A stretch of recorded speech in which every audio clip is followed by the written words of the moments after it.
सभी जिलों की है। सभी ब्लॉक में शराब बन रहे हैं। 4000 से ऊपर ट्रक डेली बिहार में इन कर रहा है। 5 सालों से शराब पैरेलल इकोनॉमी 8000 से 13000 के बीच है। बिहार को सबसे ज्यादा घाटे का सौदा है और अपराधी माफिया नेता और पुलिस प्रशासन की शराब के द्वारा पूरी पैसा, पूरी राशि बिहार की जनता की इन लोगों के घर में जा रही है। क्या बिहार सरकार आज तक शराब माफियाओं का कोई संपत्ति जब्त किया? कोई संपत्ति। ऊपर से नीचे हमारा सरकार से मात्र 2 बात है। क्या किसी दरोगा के सस्पेंड कर देने से शराब माफिया का सॉल्यूशन हो गया? पोस्टिंग एसपी करते हैं, वहां डीआईजी भी इन्वॉल्व है। क्या एसपी डीआईजी पर 302 का मुकदमा नहीं लगना चाहिए इन मौत के बाद? और क्या उत्पाद मिनिस्टर इसकी जिम्मेदारी नहीं लेनी चाहिए? क्या उनकी बर्खास्तगी नहीं होना चाहिए? क्या वो रिजनेशन नहीं देना चाहिए? ये सबसे बड़ा प्रॉब्लम है, ये जानना चाहते हैं। ये इतना बड़ा मैं समझ नहीं पाता हूं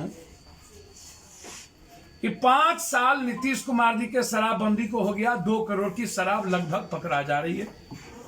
तो क्या कोई डेडलाइन है नीतीश कुमार जी का कि इसके बाद बिहार में कोई शराब नहीं बिकेगी? कोई डेडलाइन? यदि बिकेगी तो हम रिजाइन कर देंगे या हमारी सरकार नहीं रहेगी। पूरा शराब के चलते अपराध बढ़े हैं, बलात्कार के केस बढ़े। हम नीतीश कुमार जी से मांग करेंगे कि विधानसभा में आप घोषणा कीजिए कि आपके सारे दरोगा, सारे पदाधिकारी, सारा नेता का डीएनए जांच हो, ब्लड सैंपल लिया जाए कि 6 महीने के अंदर किस किस ने शराब पी, सत्ता पक्ष से लेकर प्रतिपक्ष तक। मात्र कुछ परसेंटेज नेता पदाधिकारी बचेंगे जिसका ब्लड में शराब की बू नहीं आएगी, अन्यथा लगभग लोग शराब पी रहे हैं। लगभग बहुत क्लियर है। इसकी जांच क्यों नहीं हो रही? और जो शराब माफिया लगातार इस बिहार में, लगातार मैं अभी महुआ जा रहा हूं, वर्मा जी का हत्या हुआ, पूर्व जिला पार्षद, कल हम वहां थे उनकी फैमिली में। मुझे नहीं पता विधायक जी उसमें कितना रोल है, विधायक जी ने क्या किया है। उनकी पत्नी का कहना था कि विधायक जी मेरे सामने में ऑर्डर दिए मारने का। उनके भाई का कहना था उस इलाके। मैंने कल डीआईजी और एसपी से बातचीत की, हम वहां गए। भाजपा के प्रदेश अध्यक्ष वहीं के हैं, डिप्टी सीएम वहीं की है,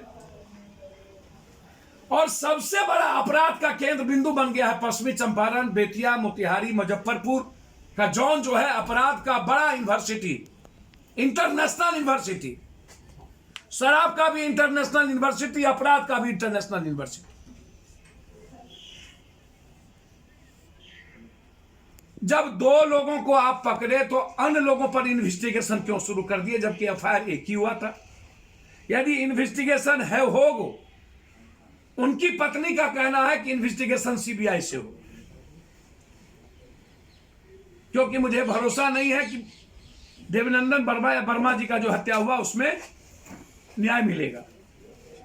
यदि सरकार 10 दिनों के अंदर कोई कार्रवाई नहीं करती है तो वाल्मीकि नगर से बेतिया डीआईजी तक हम पदयात्रा करेंगे। बहुत क्लियर है।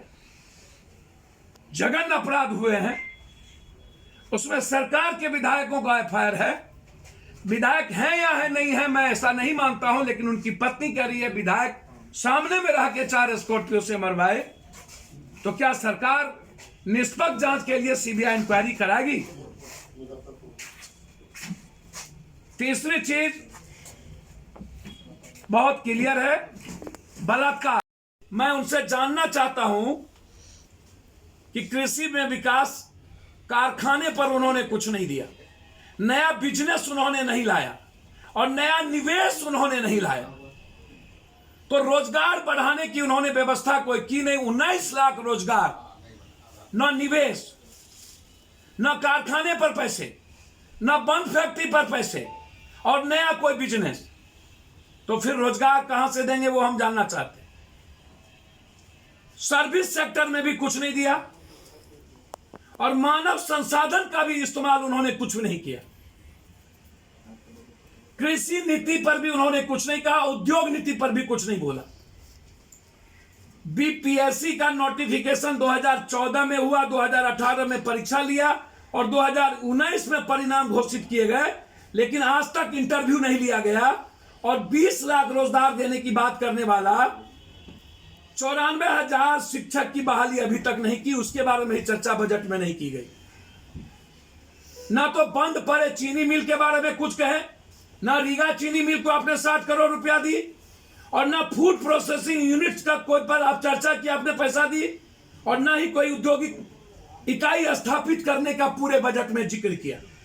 पढ़ाई, दवाई, कमाई, सिंचाई, सुनवाई और कार्रवाई जो आम आदमी को सीधे प्रभावित करता है, उसके लिए बजट में कोई जिक्र नहीं है। पढ़ाई, दवाई, कमाई, सिंचाई, सुनवाई और कार्रवाई, ये जो सबसे महत्वपूर्ण है बिहार के लिए, उस पर कोई चर्चा नहीं। 7 निश्चय पार्ट 1 आधा काम भी नहीं हुआ, भ्रष्टाचार में डूब गए।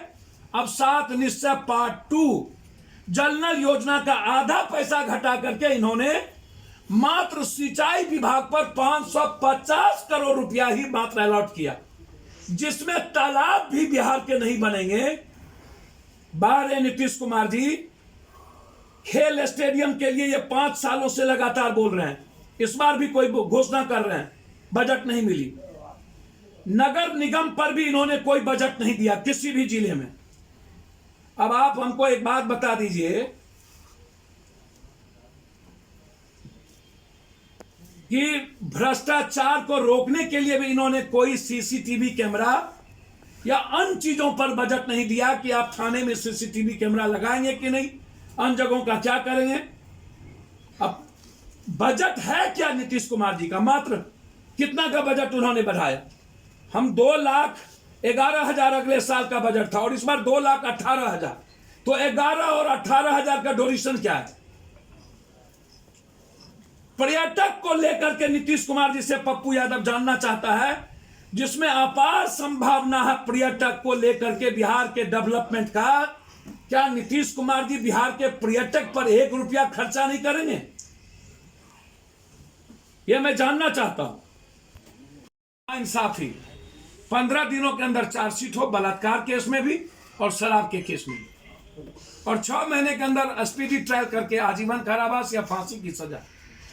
लेकिन लगातार मासूम बच्चियों के साथ और गरीब बच्ची के साथ बलात्कार का सिलसिला इस बिहार में जारी है और सत्ता पक्ष और विपक्ष दोनों चुपचाप बैठी थी, ट्वीट का खेल खेलती है। कोई भी वर्मा, ना तो कोई सीएम, ना डिप्टी सीएम, ना अध्यक्ष अपराध के बारे में, बेतिया और मोतिहारी और वहां के अपराध के बारे में कोई चर्चा नहीं करता। मेरा सीधा डिमांड है, बहुत क्लियर हूं मैं इस मामले में, यदि सरकार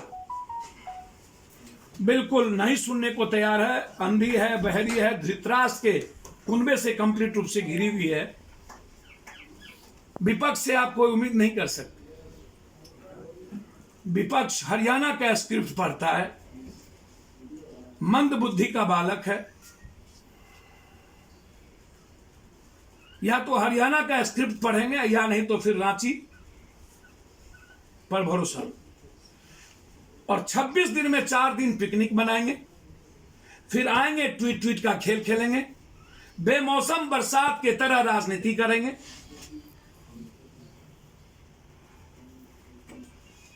सत्ता पक्ष जब बर्बर हो जाती है तो विपक्ष चैलेंजेबल होता है।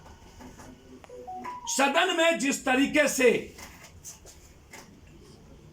मैं क्या उम्मीद करूं ऐसे बालकों से। मुझे तो कभी कभी लगता है कि सत्ता पक्ष और विपक्ष की काउंसलिंग की जरूरत है। एक तरफ क्यों अंधी और बहरी है और दूसरी तरफ ये मंद बुद्धि का विपक्ष, हठधर्मी बालक, अहंकार से डूबा हुआ, जिसमें सत्ता पक्ष और विपक्ष के लगभग भूमिका शराब में और इन चीजों में है। बिहार की इकोनॉमी को नीतीश कुमार जी, जीडीपी को आप मत दिखाइए। आपकी जीडीपी शराब, जमीन की, साहबगंज में अरबों खरबों की संपत्ति सरकारी, वहां के नेता एमएलए एमपी ने जमीन को बेच दिया। लगभग कौसी कॉलोनी से लेकर के सरकारी खास महल की जमीन बिहार सरकार के मंत्री संतरी और माफिया बेच रही, उसमें भी गई इकोनॉमी। खनन मंत्रालय में कंप्लीट रूप से नेताओं का इन्वॉल्व है, उसमें भी गई इकोनॉमी। आखिर क्या कारण है कि ठेका और खनन में, बालू में, जब यह रूल नहीं है कि नेता का कोई रिश्तेदार और नेता ठेकेदारी करेंगे, तो लगभग बिहार का ठेका नेता और नेता के रिश्तेदार क्यों कर रहे हैं?